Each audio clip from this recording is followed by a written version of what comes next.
My name is Danny Moore, and I was born in 1963. Christmas time is what I can always remember. And anytime I think of Christmas or I hear Christmas music, I think of this place because that's what we did. I mean, we grew up in a very good Christian home, and the church we went to really didn't celebrate Christmas. I mean, we just didn't really talk about it, but we would escape there and come here to have a Christmas. So, I mean, that's part of our growing up, but I'm not complaining about it, but it was nice that this was our escape, and it had all the bells and whistles we wanted. The drugstore, the trains, the bluffs, the lake. It was a great, and all family time.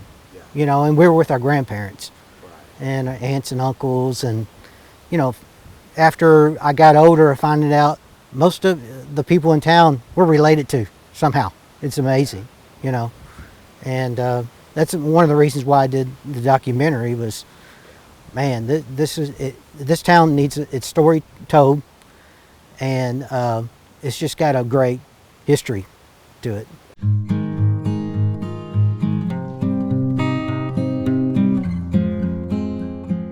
I have a picture of it in my living room, and it was a snowy day, and I happened to take a picture of it. It's just that beautiful, what I call the gingerbread house. It had that look to it, and to this day, it's like, I wish I had bought that house, because I'd lived there. Really? Yeah, I'd live there, and I'd probably just work at a TV station and, just be happy here, but that didn't happen. Of course, I wanted to live on the beach and work at a TV station, and that didn't happen, so,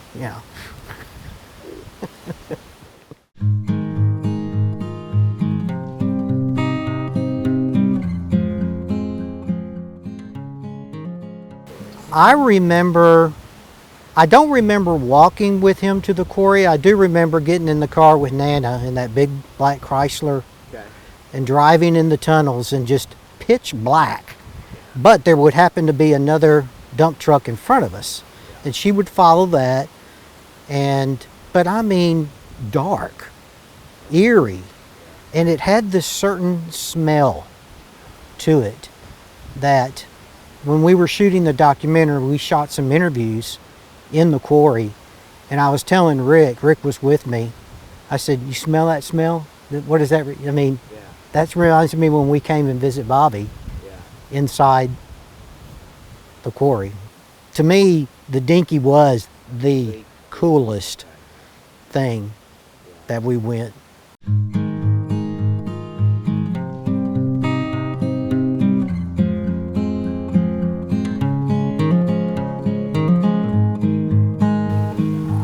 I remember Bobby telling us one time when he was walking back from the quarry, and it's dual tracks here. He was in that center lane walking down, and two trains were coming, and he didn't hear them, and he turned around and saw them, so he had to lay flat down on the ground face first to let those trains go by. And he always warned us, stay off the tracks. Whatever you do, stay off the tracks. And they would allow us to go down there and watch them, and I learned a great respect for that. Safety first, and he taught us that. Yeah. I can remember us going up there, and we were shooting with the old 8mm camera, and we would figure out little ways of shooting. Oh, we're going to get shot and act like we roll off the cliff. That was, we'd do that stunt, and then we'd do the stop motion frame where we all we did that. So, and that's where I got my knack for working with cameras and stuff. See, another thing, Valmeyer point right there is where it all got started at. I remember a TV, and I have a story about that. And this is when Christopher was real little. He had to have been, I don't know, 2 or 3 years, maybe 4 years old. And Nana had one of those TVs that was the low sitting kind. And on the volume control, it was, instead of a knob, it was a little slider thing. But the slider dash of it almost looked like a piggy bank holder. And Christopher went up there, and Nana was talking and wasn't paying attention. Christopher walks up there and starts sticking quarters in it like it's a piggy bank. And I saw it happen, and I remember I told you, I said, Mike, I saw Christopher stick a bunch of quarters. They're inside that TV. And Mike's like, whatever you do, don't tell Nana. Okay, I won't say anything. So I know you inherited that TV.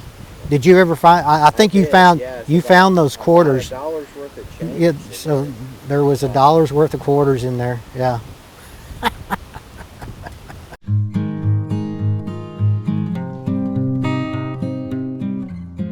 I remember riding in the car coming to Valmeyer, and Mom would pack us toys. And I remember she wouldn't get the toys out until we got mainly on the freeway, maybe about a good hour out, so that we were all calm and everything. And then she would hand out the, hey, you got a special toy, you know, to play with. And, you know, whatever kind of snacks and stuff coming up here. Crossing the Chester Bridge and having to pay the toll.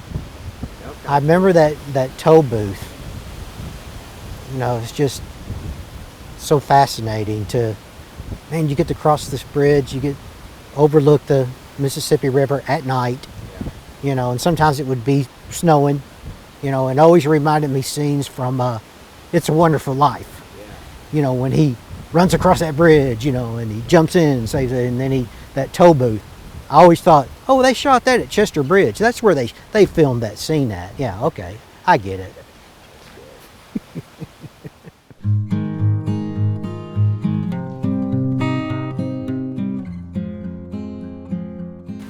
I remember going to the lake, getting in one of the boats, and before we could get in the boat, I think Nelson said, hey, wait a minute, wait, don't get in it. And we could tell there was still a little bit of water in it. There was a gigantic snapping turtle. I mean, that thing had to have been that big. And he said, we got to pull that thing out first before we get in that boat. I remember him trying to get that thing out of the boat. I remember getting on his tractor and digging up the potatoes. I was like, potatoes grow on the ground? Really? I didn't know that. That's pretty cool. You know, little city boy from Little Rock, and they potatoes from the ground. Who knew?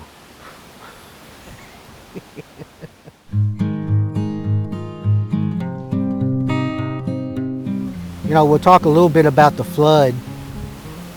I remember, you know, living in Little Rock and watching what was going on, and Mom kept up with it. And she would send me the articles written. I mean, national news. It was national news. It was, you could flip on NBC, CBS, not your local affiliate, but the national news, and you would see scenes and go, there's Nana's house right there. Look at that. I mean, it was, and that just shocked me. It's like, I can't believe this is happening.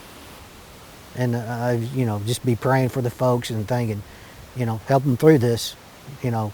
And boy, they turned this thing around. It was amazing. And they've got such an amazing story.